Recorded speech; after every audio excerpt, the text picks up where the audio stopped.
Well, it has been 3 months since a 3-year-old boy was murdered outside of a North Olmsted Giant Eagle. In June, police arrested Bionca Ellis for the attack on Julian Wood and his mother. And last week, she was found incompetent for trial. But after further medical evaluation and treatment, Ellis's status could change as soon as this morning. News 5's Bryn Caswell joins us live now from outside the Justice Center in downtown Cleveland with the latest. Good morning, Bryn.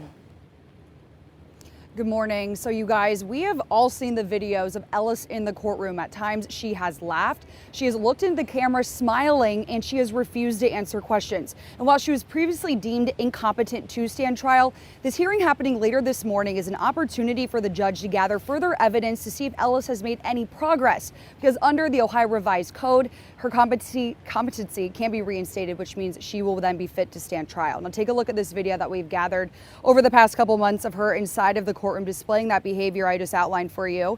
When a defendant is deemed incompetent, it means two things. One, the defendant doesn't have the basic ability to communicate with their attorney, and there's a lack of awareness. Ellis has since been ordered to an inpatient treatment facility at North Coast Behavioral Health. But according to Cuyahoga County Common Pleas Court records, Ellis denied medication and medical treatment by staff at the inpatient facility. So the court has authorized the staff to administer the medication despite Ellis's refusal.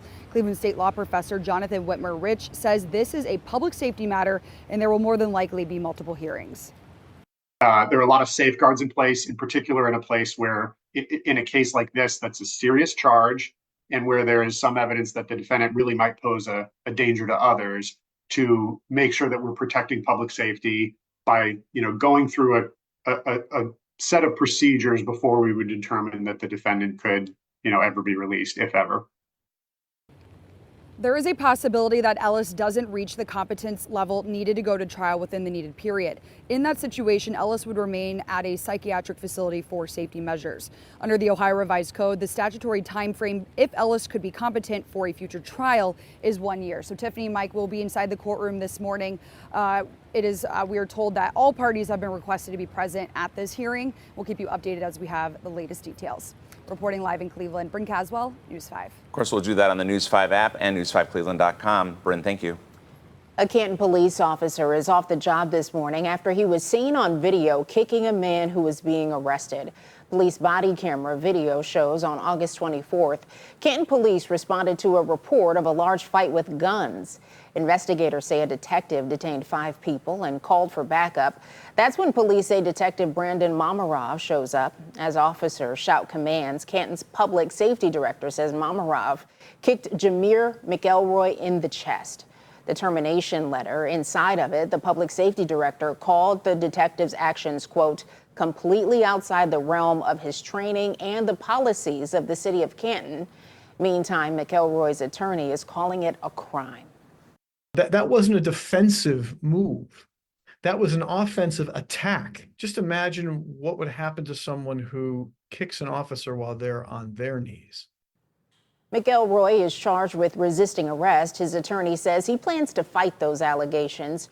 Right now, there's no word if Mamarov will appeal his firing and try to get that job back. Well, right now, there's a little more than 40 days until the presidential election. So where do both campaigns stand today? Well, joining us live from Washington this morning is Scripps News political correspondent Stephanie Liebergen. Stephanie, now for weeks people have been talking about the polls. What are they showing this morning?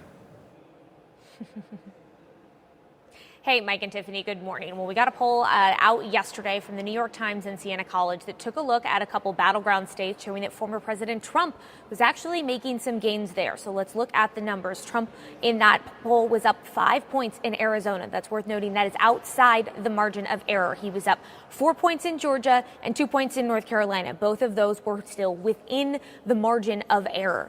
We also, all 3 of those show Trump doing better in 3 battleground states that he might need to win in order to win back the White House. We also got 2 national polls yesterday, one from CBS and NBC. Both of them showed Harris up 4 points and 5 points nationally, respectively. But keep in mind, the national results, national polls aren't really what drills down to what might happen on Election Day as the results start coming in. It's really those key 7 battleground states that are the most important in trying to guess and trying to look through that crystal ball and figure out how the election's going to go in November. But with those 3 states, Arizona, Georgia, and North Carolina, Vice President Kamala Harris could lose all 3 of those states and still win the White House. The key 3 states for the vice president are Michigan, Wisconsin, and Pennsylvania. If she wins those 3 states, plus all of the other ones that are not considered battlegrounds and typically go to the Democratic candidate, that puts the vice president at 270. And so the results in Arizona, Nevada, Georgia, and North Carolina might not matter if Harris can win those 3 northern blue wall states. The other big question we have right now, of course, are we going to get that second debate between Vice President Kamala Harris and former President Trump? The vice president's team has accepted a debate for late October, hosted by CNN.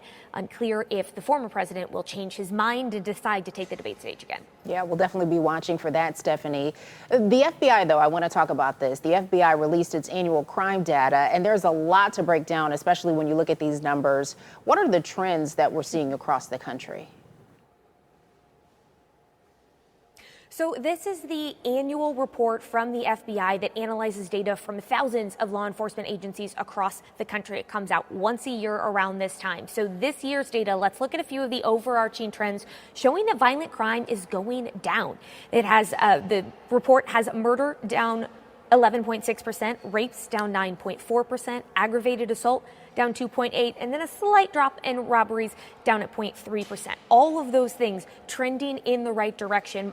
This information from the FBI corresponds with other polls and surveys that show that violent crime is going back and reaching the pre-pandemic levels. And this FBI data comes from information from over 16,000 law enforcement agencies across the country that represent 95% of the U.S. population. So it's pretty comprehensive in what is included in this year's report.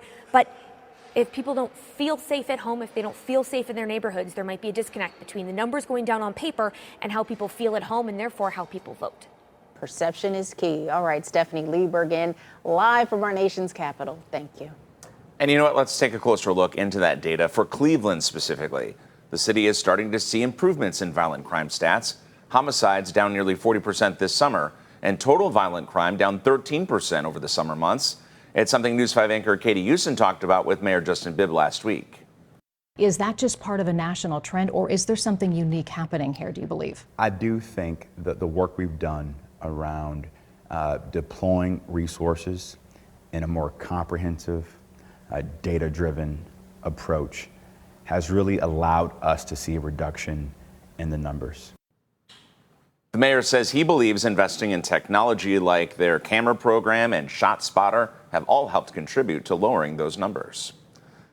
All right, 6:10. Got a question? Are you ready for some October baseball by the smile on your face? I can tell you are. Cleveland is ready. Yeah. Well, the Guardians clinched the AL Central Championship and are now headed for the postseason.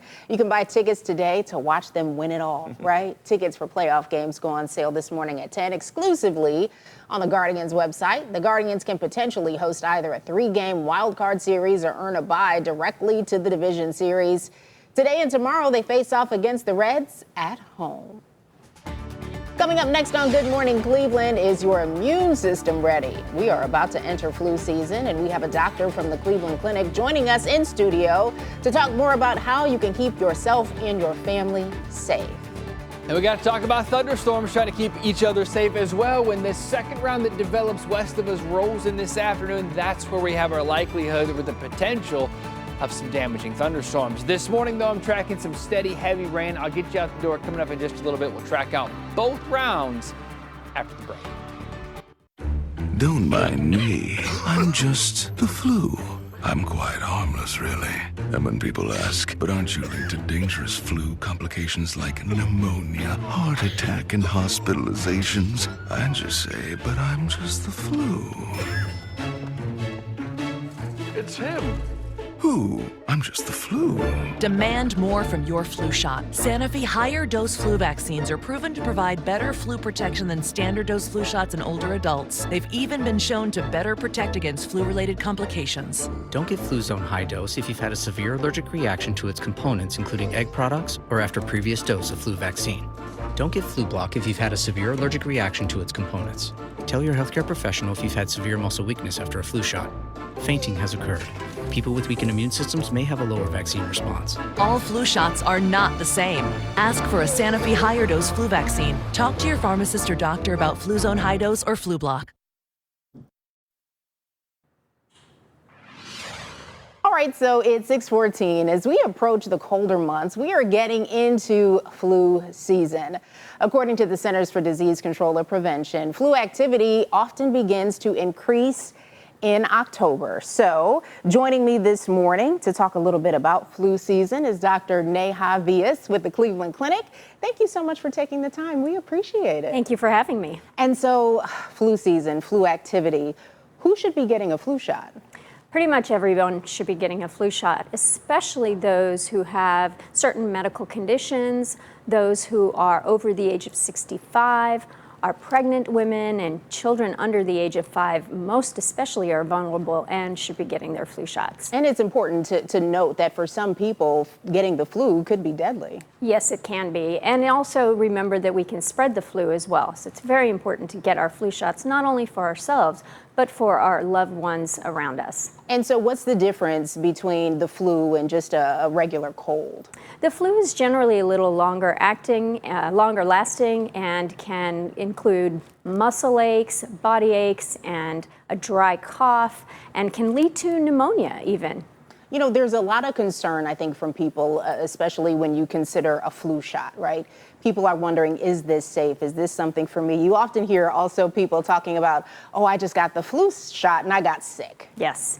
It's likely that sometimes after you're receiving a flu shot, you can feel a flu-like illness, but that generally only lasts a day or so. And remember, you're actually getting the antibodies necessary to mount a good response for when your body sees the actual influenza virus. As a doctor, how difficult, I guess, is this season for you? I mean, we're talking about flu. Now we have COVID. You have the everyday cold. I can only imagine it's got to be a busy time. Yes, it is. And in fact, it's usually our busiest time with flu, COVID, and RSV, along with just the regular circulating viruses. So it's really important to get ourselves vaccinated. So 6 months and older should get the flu shot? Yes. So, okay. So, you know, I know a lot of people are kind of hesitant about the flu shot. It's something that I tend to do every single year, get the flu and COVID shot now. Can you get both of those together at the same time? You sure can, yes. Sometimes it's easier just to get them both at once. All right. Well, I'm not going to get both at once, but I am going to get the flu shot this morning. Nurse Brian, will you be able to assist? Yes, ma'am. All right, come on over. I hate getting shots, just FYI. But I know that they're necessary and needed. Do what you need to do. It's okay. Just think pleasant thoughts. I am. I know. It'll I be close over my in a eyes every pinch. time. Try it off for you. Okay. Big poke. I know. Oh, okay. I'm always nervous because I'm like waiting for something, you know, like for it to be extremely painful. And that was nothing. That was nothing. It Yes. wasn't bad at all. And so is there anything after someone gets a flu shot, is there anything you need to be mindful of, or can you go about your everyday activities? You can go about your everyday activities, but like we said before, some people may have a short course of less than 24 hours of flu-like illness that they may want to just, you know, take some anti-inflammatories and maybe go to bed earlier that night. Okay. Well, if I'm not here tomorrow, no. I'll be here. I'll be fine. Thank you so much. You're welcome. We appreciate it. Well, another new COVID variant is on the rise as well. We want to talk a little bit about that. So the government is making more at-home COVID-19 tests available for free. Each household will be able to order a new round of 4 free at-home test kits. The new test kits will be available by the end of the month. All right, turning things over now to meteorologist Trent McGill. Looking kind of gloomy, rainy out there, but kind of beautiful too. You know, you never thought you'd say with that rain, it was beautiful outside, but we need the rain, just got to get through it, right? You got to get through all the rain. I think we've got some more rain in town for this weekend. It's going to come from what will eventually become Helene. This is potential tropical cyclone number 9, so way below, you know, it was expected for this time of year, but I tell you what, it still doesn't mean this isn't going to be a big deal, because this, once it rolls right on up and gets away from these islands and gets away from a little bit of a kind of away from the upper level influences, I think this could go from tomorrow morning as a tropical storm to probably a Cat 1 or 2 by Thursday morning, and then potentially even a Cat 3 before landfall. Like I said earlier, if it shifts a little bit farther west, Cat 3. If it shifts a little bit farther east, it'll get a little more influence from this Gulf Coast and from the land, and that could mess with things just a little bit, but it's something that we're going to watch very closely. Now, beyond that, when they're cleaning up, I'm going to be watching where this goes because this is going to have some weekend plans right here in northern Ohio. I expect if you have weekend plans, you need to pay attention because I do have some rain, not a lot of wind, but I do have some rain in the forecast for this weekend.